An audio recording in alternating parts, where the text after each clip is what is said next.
My next guest here on Emirates World was born in India, brought up partly here in the UAE, and now resides in Singapore. Along the way, he picked up a Bachelor of Science degree in International Affairs from Georgetown University, followed by a Master of Arts in Security Studies, also from Georgetown. Then, in 2010, he received his PhD in International Relations from the London School of Economics. His name is Parag Khanna, and if I had to run through all his achievements over the past 10 years, we'd never get around to starting this interview. Parag has written a number of books on the future of global civilization, in which he discusses the impact of technology, transport, energy, and communications in the coming years. His latest book, published in 2019, is entitled The Future is Asian. Parag, welcome to Dubai again. Welcome to Emirates. The Future is Asian is the title of your book. First of all, I think big question, how do you define Asia? It's a very sort of movable beast, is it not? It's a very big beast, and when you look at a world map, it's kind of the rump of the giant dinosaur known as Eurasia. And Asia is 2/3 of that Eurasian mega continent. In school, children learn that the continents of the world are North America, South America, Europe, Africa, Asia. Stop right there. Europe and Asia are not separate continents, right? They share a continent, right? There's a fluidity between Europe and Asia, but there's also vast chasms of empty space. If you think about Western Russia, the Ural Mountains, and that's considered one of the divides of Asia. You asked me, what is my definition? No one is entitled to their own geographic definitions. Geography is something that's quite sacred. And there is no disagreement about what the definition of Asia is. The Arabian Peninsula is the western part of Asia, as is Russia, as is the Anatolian Peninsula, also known as Turkey. So Asia actually stretches all the way from the Mediterranean Sea to the Sea of Japan, from Russia to Australia. That is the correct definition of Asia. And one of the reasons I wrote this book is precisely because every book about Asia in the last 20 years has been basically a book about China, with a couple of pages dedicated to the other 3.5 billion people who belong to the Asian region, which includes most Arabs. And so there's some big parts of this book that are about the Arab world, which is very much part of the Asian world. So where does the UAE, since we happen to be in Dubai, let's address this particular area. Where does the UAE sit in all of this? Because when I come here, I don't regard myself as being in Asia. Right. In fact, the city, I would say, is more European or even American in terms of its Well, Dubai is look very and feel. special. Dubai is the most cosmopolitan city demographically on the face of the earth, and indeed in all of human history. There's never been something like Dubai, and I've written a lot about it in previous books as well, how unique the circumstances are demographically. Then there's the geography. Let's remember that just because you are incidentally on the Asian portion of the Eurasian landmass, what's more important, of course, for Dubai is to be the crossroads of Europe, Asia, and Africa at the same time. However, what is very significant, and you feel this very much here in Dubai, is that the demographics and the economics and the strategy making do tilt more and more towards the East, towards Asia. Demographically, that's been the case for 40, 45 years. My family moved here from India in the 1970s at the same time that Saudi Arabia and the UAE were rising, and that's how the majority of the population of foreigners in this region became Indian and Pakistani and broadly South Asian. Now, if you look at the trade, obviously the UAE's trade with China, with India, far surpasses its trade with other countries in the world.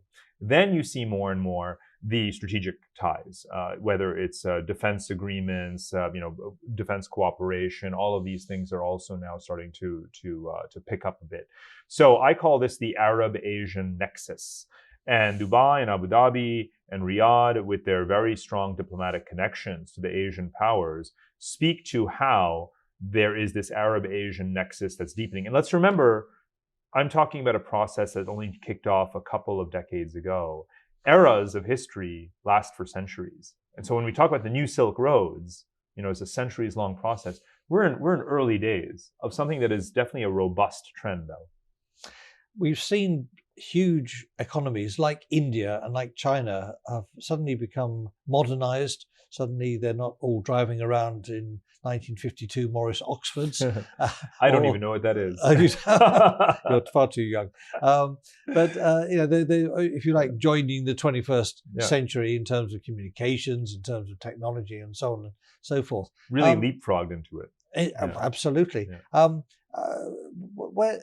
Where's the state of democracy in some of these new emerging mega economies? Are they becoming more democratic, and is that necessarily a good thing?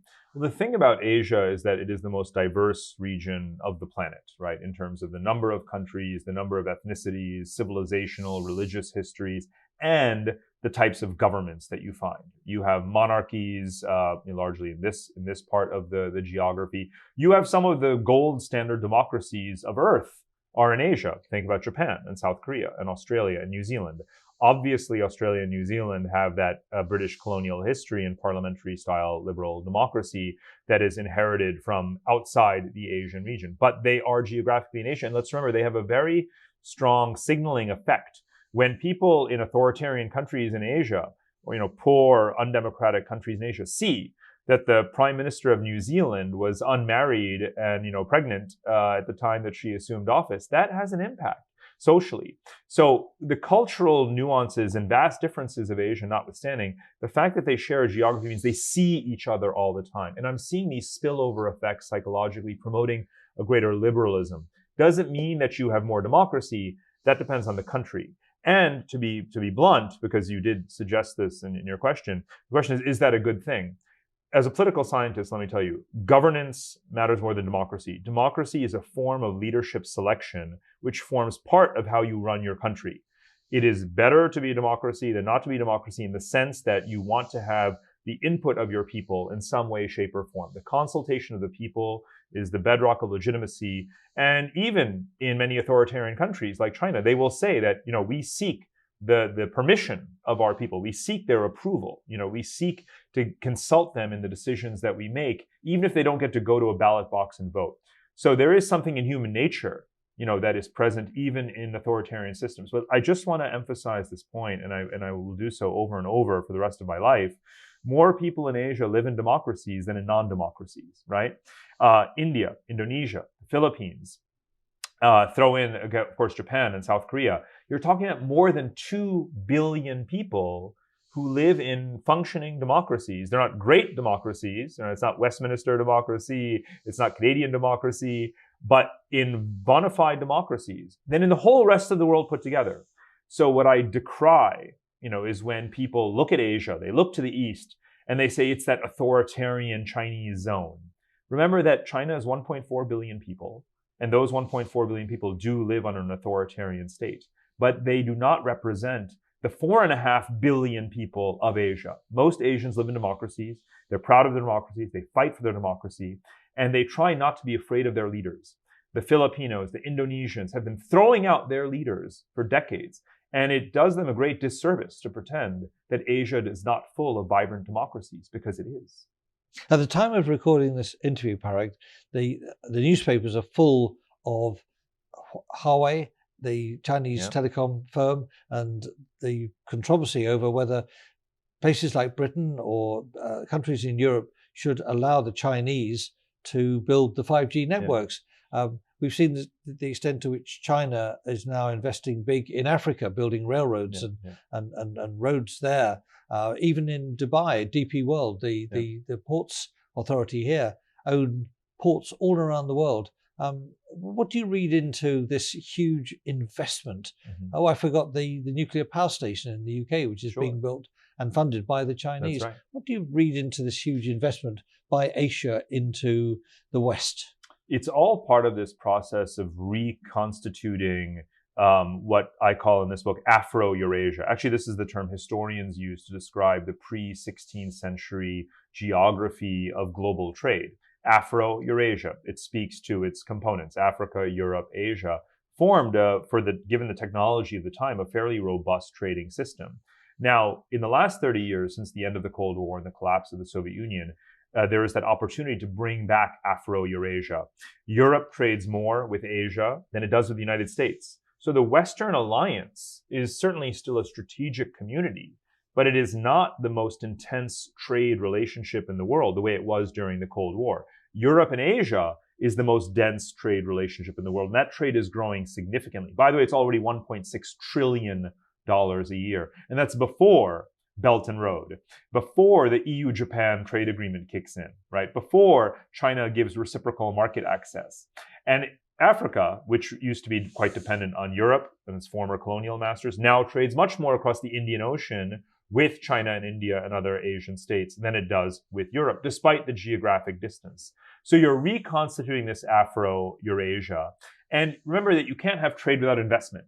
So when you think about the relatively low level of modernization of infrastructure in Africa, in many parts of the Middle East and elsewhere, that has to be modernized. It has to be built up. And what Asia has done in the last 20 years is to put in center stage on the global agenda infrastructure finance, helping the post-colonial countries of the world, which, by the way, is 150 countries. Most of the world's countries are post-colonial countries born after 1945 that have tripled their populations in the last 50, 60 years. Where's the new infrastructure? They need it. So China has been right, unquestionably correct, to put this on the agenda and say, and the United Nations has made infrastructure one of the sustainable development goals. So there is a universal consensus that it has to be done. So, not every project is the best selected, is done the most sustainably on the most, propitious economic terms in terms of the debt load. We know that. But is infrastructure the pathway towards countries joining global supply chains? There's no doubt about it. Tell us about the new Silk Road. What is it, and where's it going to end up? Roads, plural. Roads. Right? So, okay. The Belt and Road Initiative is actually just the latest installment in this 30-year process. Again, 30 years ago, with the collapse of the Soviet Union, this big blockage was removed. And so China was able to begin to invest in pipelines and railways all to the Caspian Sea and make plans to reach this West Asian region. The Indian Ocean trade began to flourish in the 1990s as India began its reforms as well. And so these new Silk Roads began to recover, if you will. Now, again, they're already flourishing. Like I said, the volumes of trade are incontrovertible. They are larger than any other trade relations on Earth already, even without the high quality infrastructure being fully in place yet. There are 4 or 5 freight rail lines crossing Eurasia. There could be 15 or 20 in due course. There are, 700 million people living in the European Union. There are 4 billion people in Asia. They do want to get more connected, and they will. And it's going to require more of these iron Silk Roads, as I've been calling them. But it's more than one pathway. The Silk Roads of centuries past, of previous eras, crisscrossed. There was not only east-west, and east-west meaning across the central parts of Eurasia. Now there's talk of the polar Silk Road. There's obviously the maritime Silk Road through the Indian Ocean, and many other kinds of conduits. North-south as well, by the way. From India through Iran, through the Caucasus to Russia is considered the north-south Silk Road. So the important thing to remember is that it's not just about what China wants and what China builds. It's everyone connecting to everyone else in their own mutual interest. How important are raw materials in the future of Asian economics? Very important. They have been, and they continue to be. I mean, China is the largest importer of commodities in the world and the largest exporter of finished goods like electronics and to some degree, some categories of textiles and other areas. And Asian countries certainly are as a whole. So for them, getting goods through the Straits of Malacca, which is a maritime choke point, or evading it by using overland routes is very, very important for their supply chain resilience, right? Not being too dependent on shipping through one narrow corridor. So raw materials are critical, but Asia itself is also abundant in natural resources that it has underutilized. So, for example, if you look at the new gas pipelines from Russia to China, that decreases China's need to import natural gas from other places that are far away, like West Asian countries. So I think that you're going to see lots and lots more infrastructural connectivity in the raw material space that makes the trade and energy more efficient and brings down costs. And that's very important because for the largest Asian economies like China and India that are huge importers of raw materials, it costs them a lot of money. But when you have more efficient supply chains in closer geographies, you bring that cost down, and that's good for those economies. We're sitting here in the middle of probably still the biggest oil producing region in the world. Is oil still going to be important as we move in further into the 21st century, or are we going to see the rise of electrical power, natural power, cars driven by batteries, that sort of thing? The answer is yes, but it depends on how. And you can look at these things both geographically in terms of which parts of the world are transitioning away from fossil fuels. So Europe is, far ahead of the rest of the world in terms of the share of its energy supply that comes from alternatives and renewables. A number of large European countries like Germany already have grid parity, as it's known. So they in a way can overproduce based on just alternatives and renewables. That's a very positive trend. But hydrocarbons, petrochemicals still matter in many ways. Even if we have reached peak oil demand, roughly 90 million barrels per day, and even if that it'll go down to 85 million. 80 million, 75 million, and so on. But petrochemicals still matter because they produce plastics and lots of other compounds and chemicals that we need for much of our built environment. So I think that it will still matter, but the question is how. And that's why, Saudi Arabia's reforms, and to some degree here also in the UAE, there's a lot of emphasis now on exporting more oil and doing more renewable power domestically so that you still generate the revenue from the oil exports, but you're using it to finance your own domestic transition. So, as they have done here in Dubai. A lot of people ask, why would, a lot of people find it suspicious. Why do Arab oil-rich countries want nuclear power? Is it because they want weapons programs? And the answer is actually more of an economic one, which is that if you have made that fixed investment in a nuclear power supply, you can export all your oil rather than using so much of it domestically, and you don't make any money off of that. So it's actually perfectly rational. Parag, it's been brilliant talking to you. As always, we've spoken before. I very much hope we'll speak again in the future because it's always fascinating. It's always interesting. Thank you so much for joining us today on Emirates. And I'd just like to point you in the direction of Parag's brilliant book, The Future is Asian. And it's a fascinating read. Thank you so much. A real pleasure.